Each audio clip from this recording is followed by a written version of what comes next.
Всем доброй ночи, друзья мои. Прежде чем начать показывать вам этот ритуал, я хочу напомнить вам, что все, кто желает в этой жизни перемен, он эти перемены получает. А каким способом? Проводя те работы, которые я им дарю. Слова я пробовала, я пыталась. Наверное, у меня не хватит сил. Я даже не знаю, с чего начать. Я как-то испугалась, я не решилась, я не знаю, как быть. Вот такие слова не проходят. Когда человек мне пишет, я понимаю, что человек не только, то есть только что зашел, ну и не всегда, только что иногда пишут люди, которые годами сидят и ничего не сделали ради себя. Потому что некоторым очень нравится плакать. Плакать оно намного удобнее, знаете. Знаете, есть люди, у которых самое главное богатство – это их несчастье. Вот они этими несчастьями и живут, и питаются, и подпитываются. Если у них эти несчастья отобрать, забрать все, они просто, у них жизнь будет пустая. Вот, например, есть женщины, которые всю свою жизнь тащат алкоголика, пытаются вылечить, возят по бабкам. То есть все крутится вокруг него. И они чувствуют себя нужными, полезными. Вот пропадет без меня, куда он без меня. И вот в итоге этот алкоголик умирает. Казалось бы, судьба дает шанс уже начать другую жизнь. Нет, они находят второго алкоголика и начинают точно так же тащить. То есть они чувствуют себя полезными только тогда, когда они живут ради кого-то.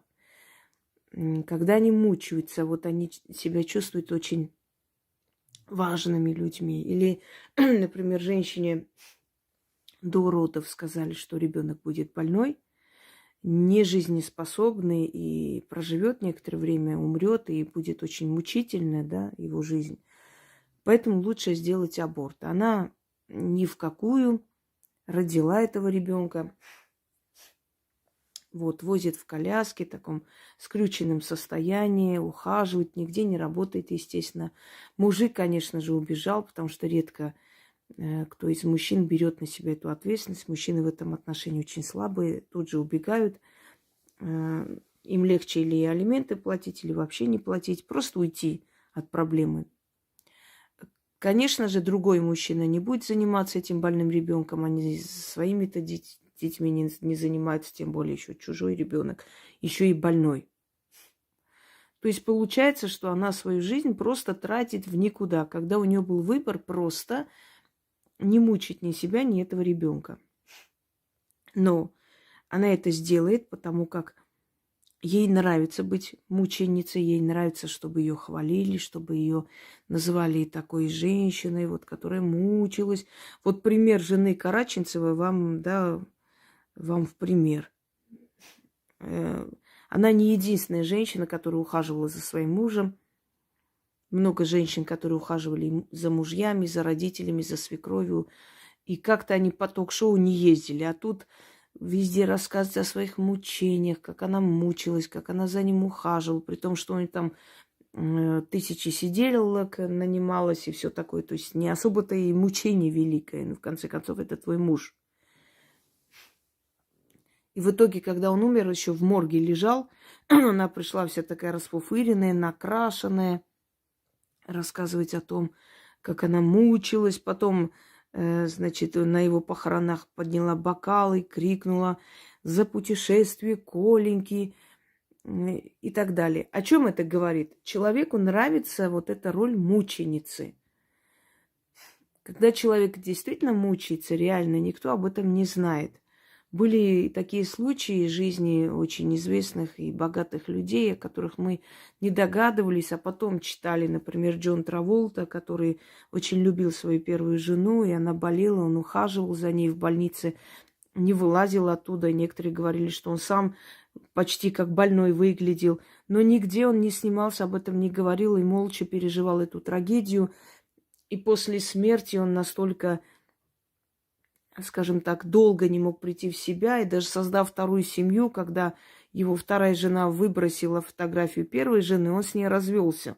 Настолько для него это было важно, и настолько это его задело. Но никто об этом мучении этого человека не слышал, не видел, только просто в его биографии как бы это зафиксировалось, и мы узнали. Так вот, о чем я хочу сказать, что есть просто профессиональные плакальщики, которым нравится быть несчастными. Сегодня мне написала женщина о том, что вот не хочет жить, у нее там жизнь не получается. Хотя, глядя на нее и видя ее судьбу, поскольку я вижу судьбу людей, я вижу, что у нее есть несколько домов. Она вполне состоятельная женщина. Просто у нее был такой период, она одинока сейчас, и вот она считает, что ей там ее жизнь вообще не удалась. Мне хочется сказать, а что тогда говорить о людях, которые в плену находятся, которые в тюрьмах ни за что сидят, и много других ситуаций, когда людям пришлось все бросить и убежать из-за войны и прочее. Представьте, вы говорите, я не хочу жить и все такое. На секунду представьте, сколько людей на земле, которые позавидовали бы вам в данный момент. Почему вы настолько эгоистичны все?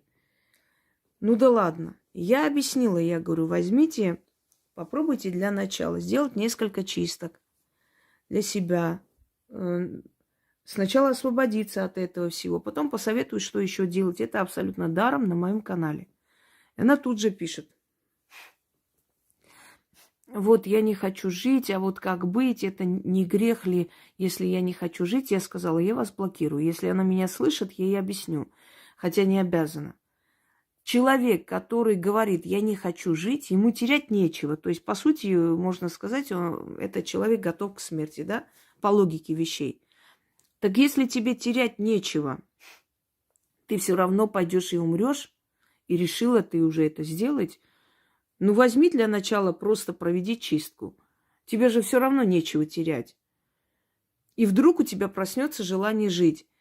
Я говорю одно, она вот это, не хочу жить.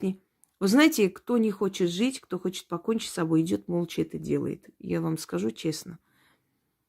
Никто даже не узнает. Вот сегодня человек смеется, пляшет с вами на день рождения, разговаривает, анекдоты рассказывает, а на следующий день вы узнаете, что она бросилась с окна. Она никого беспокоить не будет своими проблемами. Она просто решила, пошла и сделала. Поэтому тот, кто хочет покончить с собой, всем подряд об этом не пишет. Это первое. Человек, который хочет покончить с собой, якобы и пишет всем, этот человек не с собой хочет покончить, а с той жизнью, которая есть. То есть ищет внимание и выход. Внимание есть, совет тоже. Иди делай. Нет, вот я боюсь, я не знаю. Просто вы ленивые задницы. Вот и все. Вам нужно, чтобы кто-то за вас все сделал. Люди, которые мне пишут, еще раз напоминаю, внизу, а можно ритуал? Во-первых, хочу сказать, что для того, чтобы увидеть ритуал, надо просто перемотать вниз. Вам даже это лень. Вот настолько вам лень ради себя что-либо в этой жизни делать, и вы удивляетесь, почему ваша жизнь вот такое вот дерьмовое, ничего не меняется. Вам настолько лень, вот настолько лень, что вам просто дали в руки и говорят, сделай. И вы даже это, вот даже это вам лень сделать. Понимаете? Или, а можно слова? Ну, я понимаю еще, если слова там на другом языке, хотя, имея культуру, можно подождать. Знаете, что в любом случае наберут на днях. Но если на русском языке слова вам вообще не стыдно, остановите и переписать. Вот боитесь, что у вас рука отвалится?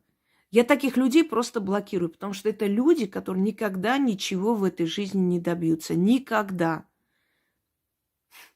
Когда внизу человек пишет о результатах и пишут этому человеку, а слова можно, напишите, пожалуйста, сюда слова. Человек поделился, что у него есть перемены. Вы говорите, напишите сюда слова. У вас стыд вообще есть? Существует? о каких переменах речь? Вы ради себя стараться не желаете даже. Ради себя, для себя. Вот о каких переменах вы вообще ведете речь? Не будет никаких перемен. 100 раз сказала. Никто не имеет права за другого делать. Ни чистки, ни вызов сил, ни вызов удачи. Потому как силой смотрят на то, насколько человек уважает их. Я говорю, я слышу. Опять. А можно за него читать, а можно за того. Нельзя. Нельзя. Если у человека болит голова, он должен выпить это лекарство. Если вы за него выпьете, ничего не поможет. Все равно пишут. Теперь хочу прочитать несколько таких комментариев под роликами. Смотрите. На быстрые деньги. Деньга липнет к рукам. Еще раз повторяюсь, для людей, которые занимаются купли-продажей. Есть такое заманить деньги, денежный сохран, увеличить поток продаж. Я вам дарила огромное количество. Вы все время пишете. Я же вам объясняю еще раз. Если вы что-то хотите от головной боли, ведьмина изба, продать дом, ведьмина изба, просто наберите ваше желание. Рядом пишите ведьмина изба. И выйдут и названия этих ритуалов, и те ритуалы лекций, в которых есть, то есть соответствующие заговоры, которые вы хотите в данный момент получить. Смотрите. Инга, благодарю вас. Ваш ритуал «Липни деньги» действительно у меня тоже сработал через день. Сестренка и тетя выслали мне денег. Просто выслали. Благодарю, здоровья вам. Огромное количество людей, которые пишут именно вот... Ну, денежные сразу сбываются, потому что с врагами тоже, да, с врагами тоже очень уникальные и быстрые. Но с врагами это надо потом, время должно быть, чтобы вы узнали, что и как, да. А с денежными просто вот тут же Виталия пишет, хочу, вот, деньги, липни к ругам, хочу поделиться результатом, потому что я в шоке. 3 дня назад сделала ночью ритуал «Создать свой мир». Во время того, как стояла в центре, пока горели свечи, включила эту запись, начала повторять слова. В тот же день мне написали, что хотят купить то, что я уже и забыла, что продавала. Хотела я написать сюда, оставить отзыв не успела. Думала, потом напишу. Как провела сегодня ночью еще раз. И просто мурашками покрылась, когда вечером написали, что другую вещь хотят купить. Ритуал просто с ног сшибает. Круто. Благодарю вас, Инга, таких, как вы, не бывает. Ну, бывает, и были в древние времена, просто настоящих мало. Вот огромное количество. Смотрите, провела ритуал, Светлана Величко пишет. Липни деньга. На другой день мужу в банке дали кредит на более выгодных условиях. Мои родители дали сыну денег, часть на первоначальный взнос, покупка квартиры. Читаю с 12 один раз в день. Спасибо. 12 числа 02. То есть, вот о чем вам еще сказать? Просто, ну, я не знаю, что еще говорить. Я почему сейчас вам читаю, чтобы вы поняли, люди дорогие, если вы хотите перемен, если вы хотите, чтобы ваши враги вас оставили в покое и так далее, просто делайте, не пробуйте, не я посмотрю, я попробую, я еще не готова. Просто делайте. Есть ритуалы, да, и не надо там... оправданий, что вот, у меня не было денег там купить. Не надо оправданий, потому как огромное количество ритуалов, которые не требуют ничего. Есть просто заговоры, есть просто шепотки. С них можно начать. И еще раз, а чем я буду за это платить? Плата за удачу. У меня есть ролик, целая лекция, где я объясняю, почему боги дают человеку это все. Потому что положительная энергия вашей радости их питает. И чем больше вы радуетесь, тем больше они вам дают. Устала объяснять одно и то же. Теперь, что касается наказания врагов. Друзья мои, это не порчи. Порча – это целенаправленный удар. Наказание порчами может заниматься только ведьма. Профессиональная ведьма. Не та, которая 2 дня послушала меня и решила, что она ведьма. Порчами имеет право заниматься, то есть наказать человека. И то человек должен это заслуживать. Только ведьма.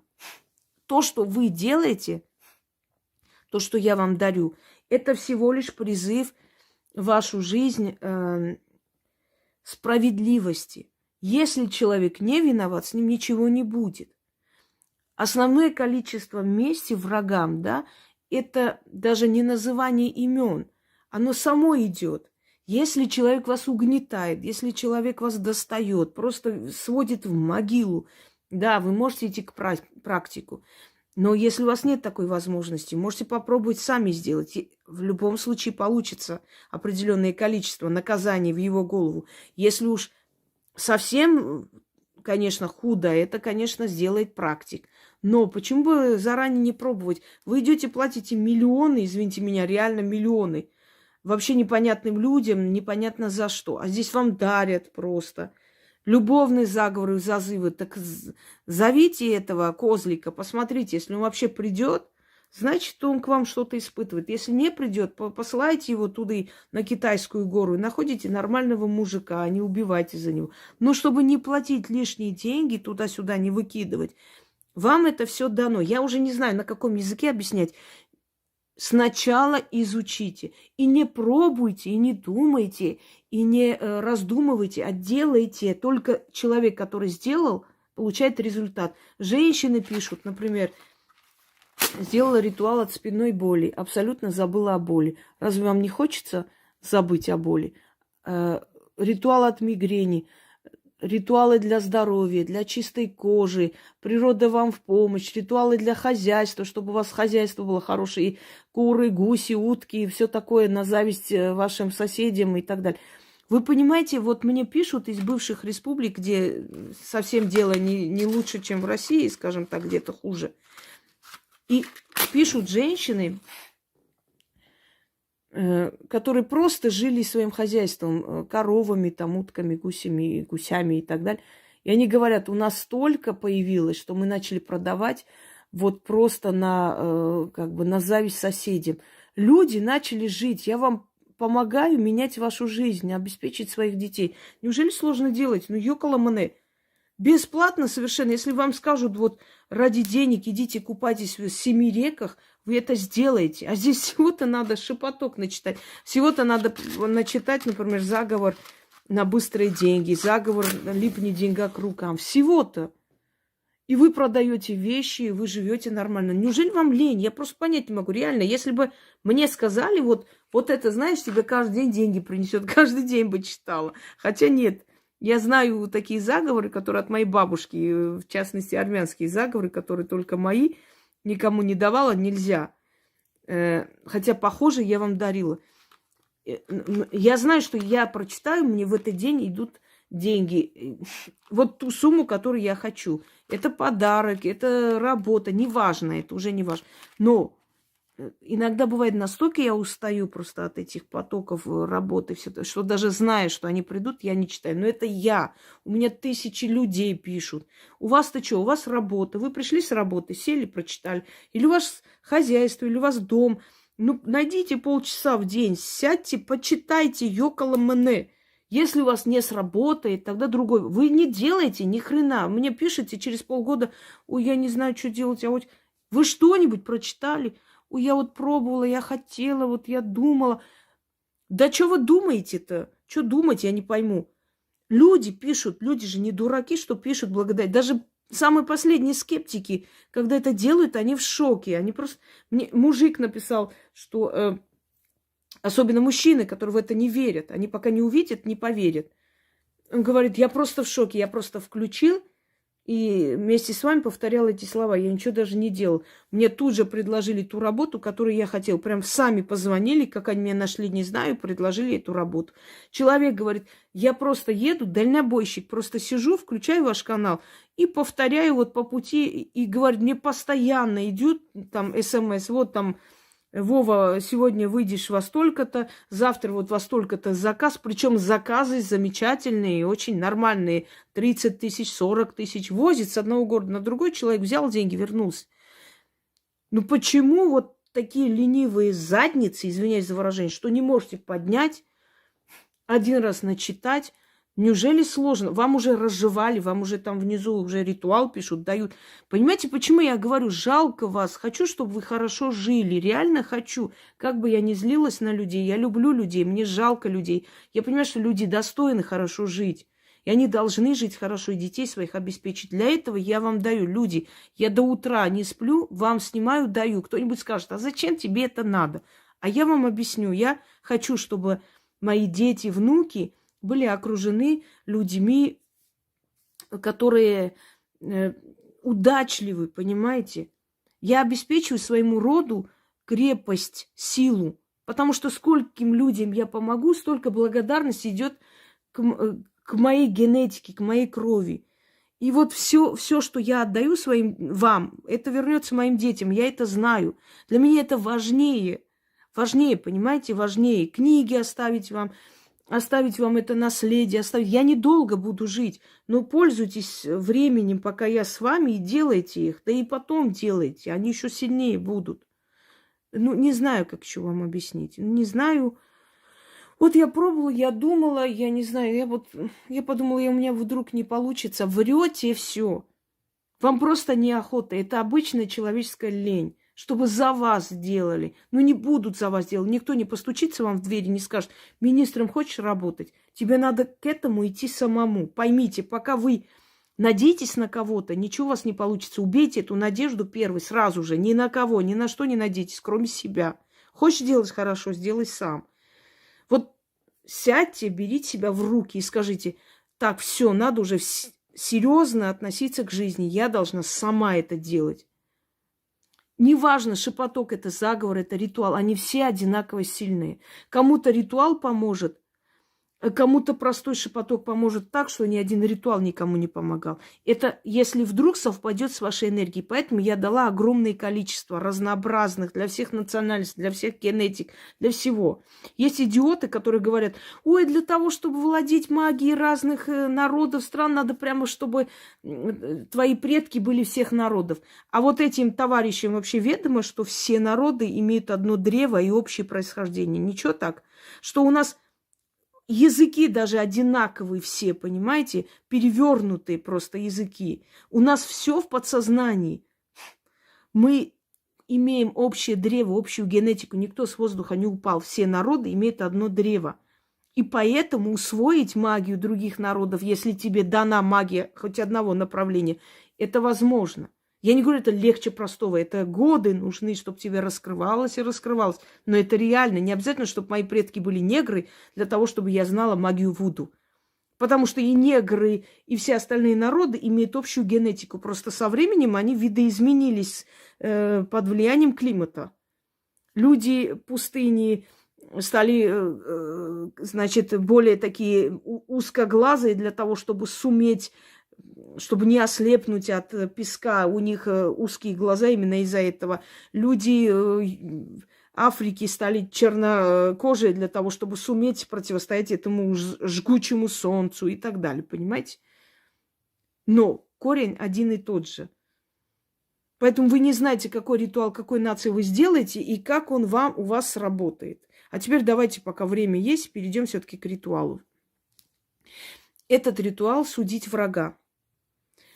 Если человек вам не дает жизни, просто преследует, просто пьет кровь, надоедает просто на пустом месте, и учтите, это ритуал справедливости. Если вы правы, только тогда беритесь и делайте.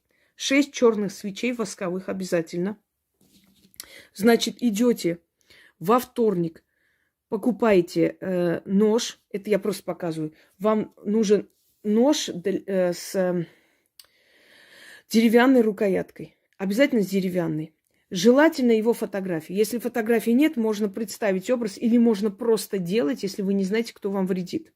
Так вот, нож с деревянной рукояткой. Не торгуясь, покупайте или картой расплачивайтесь, чтобы вам мелочь не возвращали. Купили во вторник. Ночью с 12, то есть 00, извиняюсь, 00 ночи до 03 ночи. Вот это время у вас есть. Зажигайте свечи, 6 свечей. Положите, значит, на алтарь нож. Читайте 13 раз. к ряду. Этот нож нужно спрятать. Свечи должны догореть. Вот огарки останутся, потушите косилкой или пальцами. Не дуйте. Следующий день идете под любое дерево, но не задевая корней. То есть чуть подальше под дерево. Этот нож. Если есть фотографии, замечательно, положите фотографии на землю. И этот нож, значит, вонзите в фотографии. Если нет фотографий, просто вонзите в землю до рукоятки. Оставьте 6 монет и огарки свечей и говорите: откупаюсь, и уходите. И очень быстро пойдет удар. Неважно, кто вас преследует. Ваша свекровь, соседи, там, кто угодно. Или вам не дают жить там в коллективе, сколько бы их ни было. Знаете их имена, называйте. Не знаете, не называйте.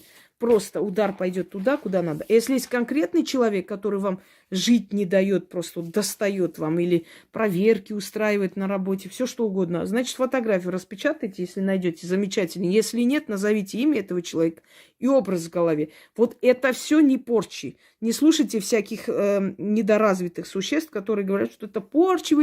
Порча – это конкретно взять и целенаправленно ударить в человека. Это делает только ведьма. Только ей подчиняются духи. Когда люди мне пишут, меня раздражает. Вот мне порчи делают. Вы что думаете, любой, кто захочет делать порчу, у них получится? Это конкретный удар порчи. А здесь вы просите правосудия. И если вы правы, то человек наказывается. И это нормально. А для чего Вселенная? Если бы не было правосудия, зачем нам вообще жить? Кто что хочет творит и спокойно живет. Это справедливо? Нет. Так что или будьте баранами, и пусть волки вас сожрут, или за себя боритесь, и все. Итак, 6 свечей, нож на алтаре, 13 раз читаем, нож прячем, свечи нужно потушить и тоже спрятать. На следующий день вонзить нож до рукоятки, возле дерева оставить 6 монет, огарки свечей, сказать «откупаюсь» и уйти. Желательно к этому дереву долгое время не подходить больше там не откупаться. Читаю, поскольку времени нет, я 1 раз прочитаю.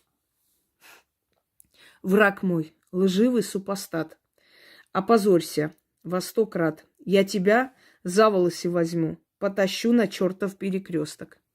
К столбу позора привяжу.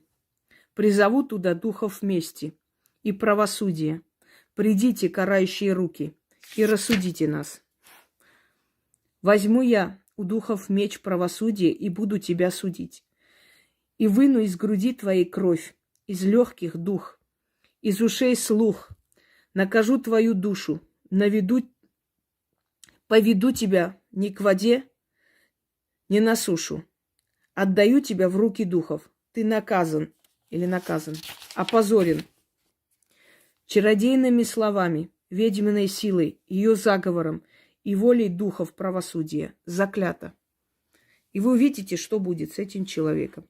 Еще раз прочитаю. Враг мой, лживый супостат, опозорься во 100 крат. Я тебя за волосы возьму, потащу на чертов перекресток, к столбу позора привяжу. Призову туда духов мести и правосудия. Придите, карающие руки, и рассудите нас.